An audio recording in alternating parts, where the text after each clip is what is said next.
এইটা এইটা এইটা এইটা আহ, আপনাদের ধ- মনে হয় কিনা জনাব মজুমদার? ধন্যবাদ খালেদ ভাই আপনাকে, কিন্তু হুম। আমি নাহিদ ভাই যে বক্তব্য দিয়েছে, যে স্ট্যাটাস দিয়েছে এবং জনাব ফেসবুকে, সেটি হাসনাত, আমি জনাব হাসনাত আব্দুল্লাহ, জনাব হাসনাত আব্দুল্লাহ। হ্যাঁ হ্যাঁ, আমি সেটি ভালোভাবে পড়েছি। হুম। তো নাহিদ ভাই মূলত যে মেসেজটি দেওয়ার চেষ্টা করেছে, আমার কাছে মনে হয় যে আপনি বা এখানে ভুলভাবে অনেকটা ব্যাখ্যা হয়েছে। যেমন নিরপেক্ষ সরকারের কথাটা আসছে, বা এখানে উনি কিন্তু যেই ব্যাকগ্রাউন্ডটা টানছে, সেই ব্যাকগ্রাউন্ডটা আমার মনে হয় যে একটু উল্লেখ করা উচিত ছিল। 5ই আগস্টে কি হয়েছে এটা দিয়ে কিন্তু নাহিদ ভাই তার স্ট্যাটাসটা শুরু করেছিল। তো এখানে মূলত 5ই আগস্ট বা তার পরবর্তী সময়ে এখানে আমাদের সাথে একদম 8ই আগস্ট পর্যন্ত কি কি হয়েছে তার একটা কিন্তু হিন্টস কিন্তু নাহিদ ভাই দিয়েছে সেখানে। তো এখানে 5ই আগস্টে যেমন 5ই আগস্টে যেমন নাহিদ ভাই গল্পটা বলেছে, আপনার জুলাইয়ের অনেক গল্প আছে যেগুলো আসলে আমরা জাতীয় ঐক্যের স্বার্থে, ভাই কিন্তু জাতীয় ঐক্যের কথা বারবার সেখানে উল্লেখ করেছিল, আপনি হয়তো পড়েছেন। জাতীয় ঐক্যের স্বার্থে আমরা অনেক কথা কিন্তু এখনো এই বলি নাই, বা এখানে রাজনৈতিক বিভাজনের যে রাজনীতি সেটা কিন্তু আমরা চাই নাই। তো সবকিছু মিলে কিন্তু আমরা জাতীয় ঐক্যের স্বার্থে আমরা অনেক কিছু মুখ চেপেছিলাম, মুখ বুজেছিলাম। কিন্তু যখন আসলে এরকম মন্তব্য করেন বিএনপির একজন মুখপাত্র হিসেবে মির্জা ফখরুল ইসলাম আলমগীর, তখন আসলে এটা আমাদের জন্য আসলে এভাবে মুখ চেপে থাকা একটু কষ্টসাধ্য। নাহিদ ভাই মূলত এখানে আগস্টের মেসেজটা দেওয়ার চেষ্টা করেছেন, এবং একই সাথে ছাত্ররা কিন্তু এখানে নিজে নিজে গিয়ে কিন্তু এই সরকারে গিয়ে বসে যায়নি। এখানে ছাত্রদের মধ্যে যারা আন্দোলনকারী ছিল, আন্দোলনকারীদের পক্ষ থেকে একটা চাপ ছিল যে ছাত্র প্রতিনিধি সরকারের থাকা উচিত, এবং ছাত্রদের মতামতের ভিত্তিতে কিন্তু আমাদের প্রথমে দুইজন উপদেষ্টা, পরবর্তীতে আরো একজন ছাত্র উপদেষ্টা হচ্ছে যে গভর্নমেন্টে গিয়েছেন। তো আপনি আমি যে জিনিসটা আরো স্ট্রংলি বলতে চাচ্ছি সেটা হচ্ছে যে এই জুলাই অভ্যুত্থানে যখন আমরা আন্দোলন শুরু করেছিলাম, আপনার প্রথমে কোটা সংস্কার, কোটা বৈষম্য নিরসন আন্দোলন শুরু করেছিলাম, সেখানে বিভিন্ন রাজনৈতিক অংশীজনের বিভিন্ন ধরনের মতামত ছিল। অনেকে আমাদেরকে, আমরা ভারত এন্টি এন্টি ইন্ডিয়ান যে মুভমেন্টটা চলতেছিল সেটাকে ধামাচাপা দেওয়ার জন্য আমরা সরকারের সাথে আতাত করে মুভমেন্ট করেছি, এরকম মন্তব্য করেছেন। ইন্টারনালি আমাদেরকে অনেক ফ্যাসিবাদ বিরোধী শক্তির অনেক অংশ কিন্তু আমাদের সেই সময় সেই বিশ্বাসটা আমরা কিন্তু পাইনি। তো আবার একই সাথে এখানে 18ই জুলাইয়ের কথা যদি বলি, 18ই জুলাই কিন্তু এখানে বড় বড় রাজনৈতিক স্টেক হোল্ডার অনেকেই আমাদের সাথে আসলে এই ছাত্রদের সাথে যখন গুলি চলছিল, 16 তারিখে গুলি চলছে, আবু সাইদ শহীদ হয়েছে, তারপরে এক একে শহীদ হচ্ছে, 17 তারিখ শহীদ হচ্ছে, 18 তারিখ শহীদ হচ্ছে, 18 তারিখে আমরা বড় রাজনৈতিক স্টেক হোল্ডার গুলোর থেকে সেই সাপোর্টটা পাইনি। সেটা একদম কিন্তু সাধারণ ছাত্ররাই কিন্তু মাঠে জীবন দিচ্ছিল এবং লড়াই করে যাচ্ছিল। আমি আপনাকে আরো স্পষ্ট উল্লেখ করতে চাই, 24শে জুলাই আমার স্পষ্ট মনে আছে, তখনও এখানে রাজনৈতিক একটা বৃহত্তর রাজনৈতিক দলের হাইকমান্ড থেকে আমাদেরকে তথ্য জানায় যে না বাবারা, তোমরা মাঠে লড়াই করে যাও, আমাদের এখনো সাংগঠনিক সিদ্ধান্ত হয়নি। তো এই যখন পরিস্থিতি হয়, এবং আমরা আমি, নাহিদ ভাই, আসিফ মাহমুদ, আমরা মনে হয় 26 জুলাই আমাদেরকে ডিবি হেফাজতে তুলে নিয়ে যাওয়া হয়। আর 24 জুলাই কনভারসেশন আমি আপনাকে বললাম। তো এরকম ভাবে কিন্তু আমরা পুরা মুভমেন্টে, হ্যাঁ, সব শেষ মুহূর্তে এসে, আমি আমি একটু সময় নিচ্ছি, শেষ মুহূর্তে এসে সবাই একত্রে আমরা কিন্তু 5ই আগস্ট ঘটিয়েছি। কিন্তু বাস্তবতা হচ্ছে আসলে আহ বাংলাদেশে মানুষ যে ভোগান্তিটা ভুগেছে বিগত 15-16 বছর ধরে, সেখানে কিন্তু বিএনপি বৃহত্তর রাজনৈতিক দল হিসেবে, বা বৃহত্তর বিরোধী রাজনৈতিক দল হিসেবে, শক্তি হিসেবে তাদের কিন্তু অনেক ধরনের নানা ধরনের ভূমিকা আমাদের কাছে মনে হয়েছিল যে পালন করার সুযোগ ছিল। কিন্তু আমরা জুলাইয়ে এসে কিন্তু এই বাস্তবতা দেখেছি আসলে কেন আসলে এই আগের আন্দোলনগুলো ফসল পাচ্ছিল না। তো এখানে আসলে নেতৃত্বের বিষয়টা থাকে যেমন, আবার একই সাথে আমি 5ই আগস্টে যে জিনিসটা ঘটেছে, ছাত্রদের সাথে প্রতারণার ঘটনা, আমরা মনে করছি এটা প্রতারণার মধ্যে ঘটেছে। যখন আমাদের উপর গুলি চলছিল তখন পুলিশ গুলি থামায়নি। আমরা শাহবাগে আমার স্পষ্ট মনে হচ্ছে, শাহবাগ থেকে আমরা সংসদ ভবনের দিকে মুভ করতেছিলাম, তখন আমাদের কাছে তথ্য এসেছে যে রাজনৈতিক অংশীজন গুলার, বড় বড় দলগুলোর একটা বড় অংশ হচ্ছে ক্যান্টনমেন্টে গিয়ে সেখানে ক্ষমতা ভাগাভাগির দর কষাকষির আলাপ চলছিল। তো সবকিছু মিলে ছাত্রদেরকে তখন মাইনাস করার চেষ্টা করা হচ্ছিল। এখনো কিন্তু ছাত্রদেরকে কিন্তু আমরা মনে করছি যে বিভিন্ন ভাবে অসহযোগিতার মধ্যে দিয়ে বিভিন্ন জন, আমরা সবার কথা বলবো না, বাট একটা বড় অংশ কিন্তু ছাত্রদের বিরুদ্ধে এই ষড়যন্ত্র করে যাচ্ছে।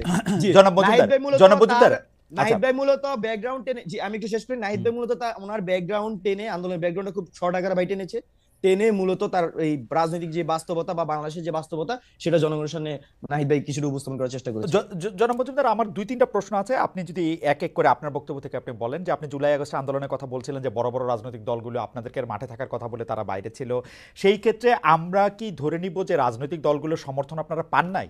মানে না না এটা আমরা না না না না আমি আমি আমি আপনি একটা একটা না না করে বলেন, আমি একটা একটা করে বলেন। ওকে ওকে দুই হ্যাঁ হচ্ছে, দুই হচ্ছে রাজনৈতিক দলগুলো এটার ব্যাখ্যা দিতে গিয়ে এটা বলেছিল যে যেহেতু এটা সর্বজনের আন্দোলন, এটাকে পলিটিক্যাল আন্দোলন যাতে শুরু থেকে মনে না হয় সেজন্য তারা পিছনে থেকেছেন। এই কথা কি অসত্য কিনা? তিন, বারবার বলা হচ্ছে যে শিবির আপনাদেরকে অনেক বেশি সাহায্য করেছে, জামাতে ইসলামী অনেক বেশি আপনাদের সঙ্গে ছিল, সেইটা আপনারা কত বেশি এইটাকে মনে করেন যে এটা ঠিক, এবং আপনারা যে ক্যান্টনমেন্টে গিয়ে ভাগাভাগির কথা আপনি বলেছেন এবং নাহিদ ইসলাম এটা বললেন, এই বিষয়টা কি আপনারা প্রমাণ করতে পারবেন? এই বিষয়টা কিন্তু অনেক বড় এলিগেশন, কারণ 5 আগস্ট শেখ হাসিনা যাওয়ার আগেই আপনারা এই এলিগেশন তুলতেছেন যে 3 আগস্ট তারা গিয়ে সেখানে ভাগাভাগি করছিলাম, আপনারা বিএনপিকেই মিন করতেছেন। সর্বশেষ আমি যেটা বলতে চাই যে আপনারা এই কথা বলতেছেন যে ছাত্রদেরকে মাইনাস করার কথা, কিন্তু বিএনপি তো জাতীয় সরকারে গেলে আপনাদের আসলে জাতীয় সরকারে যাওয়া হইতো না, বা ওইটা নাহিদ ইসলাম সাহেবও বলেছেন। এবং আপনারা আন্দোলনের অন্যান্য যারা স্টেক হোল্ডার তারা তো আপনাদের উপর সকল কিছু ছেড়ে দিয়ে চলে আসলেন হচ্ছে বাইরে। আপনারা কিভাবে এখন বলেন যে অন্যরা, মানে একটু যদি আপনি বলেন, আমি আপনার কাছ থেকে একটু শুনতে চাইবো জনাব মজুমদার। আচ্ছা, আপনি প্রথমেই প্রশ্ন করেছেন যে রাজনৈতিক দলগুলা কি আন্দোলনে ছিল কি অংশ ছিল। অবশ্যই আন্দোলনের রাজনৈতিক দলগুলোর যারা সমর্থক ছিলেন, আমরা মনে করি যে একদম মাঠ পর্যায়ে থেকে শুরু করে রাজনৈতিক দলগুলোর সমর্থক এই আন্দোলনে ব্যাকবোনের মতো ছিলেন। আমরা দেখেছি আমাদেরকে বিভিন্ন পর্যায়ে সহযোগিতা করেছেন। কিন্তু আমি আপনাকে যে কথাটাই বলেছি সেটা হচ্ছে সাংগঠনিক সিদ্ধান্ত আকারে, কিন্তু আমরা যখন আন্দোলন চালাচ্ছিলাম তখন আমরা কিন্তু সাংগঠনিক লিডারশিপদের সাথে বিভিন্ন সময় যোগাযোগ করতাম। তো দেখা যাচ্ছে যে আমি বলবো না যে অবশ্যই আন্দোলনে রাজনৈতিক দলগুলোর অনেক বৃহত্তর ভূমিকা ছিল, এটা অবশ্যই স্বীকার তো করবোই। তা আমি বলছি যে কিছু কিছু মোমেন্টাম ছিল, ওই মোমেন্টাম গুলা যখন আন্দোলনের দিক ঠিক করছিল তখনকার আমি কিছু পয়েন্ট আপনাকে আমি বলেছি। এটা কিন্তু আমি পুরা আন্দোলনের কথা বলিনি আপনাকে, আমি কিন্তু বলেছি যে খুবই নির্দিষ্টভাবে 24 জুলাইয়ের কথা বলেছি, আমি আপনাকে 18 জুলাইয়ের কথা 24 বলেছি। জুলাইতে কি কিন্তু আপনারা, 24 আন্দোলনে জুলাইতে কি আপনাদের লক্ষ্যে সরকার পতন ছিল? আমাদের যখন এখানে আপনার 16 তারিখে আমাদের শিক্ষার্থীদের উপর গুলি চালানো হয়, 17 তারিখে আমাদের ভাইদেরকে হত্যা করা হয়, এবং 18 তারিখেও আমাদের উপর গুলি চালানো হয়, 19 তারিখে গুলি চালানো হয়, 19 তারিখে আমাদের লিডারশিপের একটা বড় অংশকে গুম করে ফেলা হয়।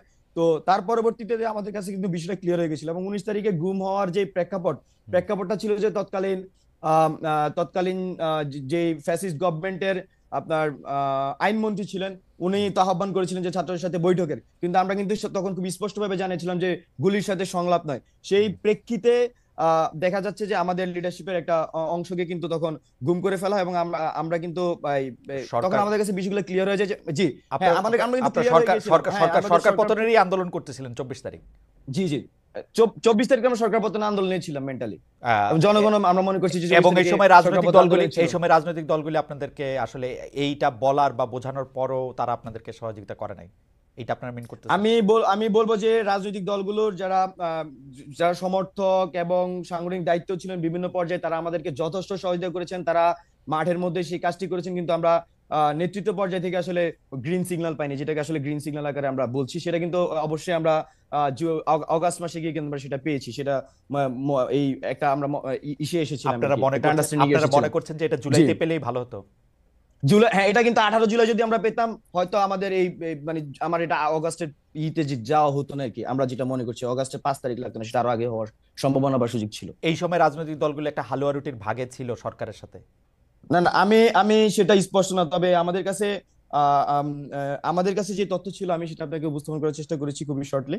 তো বাট আমাদের কাছে মনে হচ্ছিল যদি আমরা 18 জুলাই বা 17 জুলাই সেই গ্রিন সিগন্যাল সকল পর্ষদ থেকে পেতাম, তাহলে আসলে আমাদের এই ডিসিশন নিতে অনেক বেশি সুবিধা হতো। তারপর আমরা যেটা সবসময় আন্দোলনের চেষ্টা করছি সেটা হচ্ছে জনগণের ভাষাকে বোঝার চেষ্টা করছি, মাঠের অবস্থা আমরা বোঝার চেষ্টা করছি, সেই হিসেবে মানুষের ভাষায় কিন্তু আমরা ট্রান্সলেট করে আমাদের কর্মসূচির মাধ্যমে রূপান্তর করার চেষ্টা করছি। আপনারা কিন্তু একটা জিনিস খুব স্পষ্টভাবে দেখেছেন আশা করি, যে এই 3 আগস্ট যখন আমাদের 3রা আগস্ট যখন আমাদের এক দফা ঘোষণা হয়, তখন কিন্তু প্রথমে আমাদের যে শহীদ মিনারে আমি সঞ্চালনা করছিলাম, নাহিদ ভাই এক দফার ঘোষণা দেয়, তখন শহীদ মিনারে নাহিদ ভাই যখন বক্তব্য দিচ্ছিলেন, মানুষজন ওনার ওই বক্তব্যের মাঝামাঝি সময়ে যে এক আঙ্গুল তুলে ফেলছিল পুরো শহীদ মিনারে, মানে প্রেসারটা কিন্তু মাঠ থেকেই ছিল। তো আমাদের আবার এট দ্য সেম টাইম আমরা সেই সময় রাজনৈতিক দলগুলো ক্যান্টনমেন্টে গিয়ে আসন ভাগাভাগি করছিল। না না এটা 3রা আগস্ট আমি আপনাকে বসেছি না আমি আসন ভাগাভাগির কথা বলিনি ভাই। আমি যেটা বলেছি যে নাহিদ ভাই তার স্ট্যাটাস উল্লেখ করেছে আপনার 5ই আগস্টে, 5ই আগস্টে যখন আমরা রাস্তায়, তখন হচ্ছে যে রাজনৈতিক দলগুলোর একটা অংশ হচ্ছে যে আপনার ক্যান্টনমেন্টে চলে গিয়েছিল, এবং ছাত্রদেরকে সেখানে কিন্তু রাজনৈতিক মাইনাস দলের করার। অংশটা কোথায়? আমি নাহিদ জি ইসলামের স্ট্যাটাস থেকে বরং পড়ি। জি ছাত্র জনতা যখন রাজপথে লড়াই করছে, পুলিশের গুলি অব্যাহত রয়েছে, তখন আমাদের আপোষকামী অনেক জাতীয় নেতৃবৃন্দ ক্যান্টনমেন্টে জনগণকে বাদ হ্যাঁ দিয়ে নতুন সরকার পরিকল্পনায় ব্যস্ত ছিলেন। এটা কারা, মানে কোন হুম রাজনৈতিক গ্রুপ?